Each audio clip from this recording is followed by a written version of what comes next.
কারাগার হইল করছিলা তুমি মাত্রের হৃদয় হয় খবরে পড়া না নানিরা করি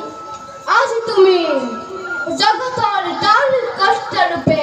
ভরা পরিচিত ধন্য তুমি জগৎ সস্ত এ নিখিল নারদ তোমার করুণার পরাজেন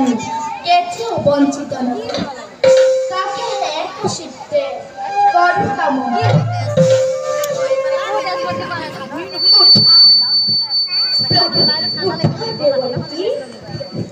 তোমার আগমনত আমি অতিকে আনন্দিত হই তোমার কমে আলোচনা করি পরম তৃপ্তি লভন কর নারায়ণ নারায়ণ প্রভু কিবা সন্দেহ নারায়ণ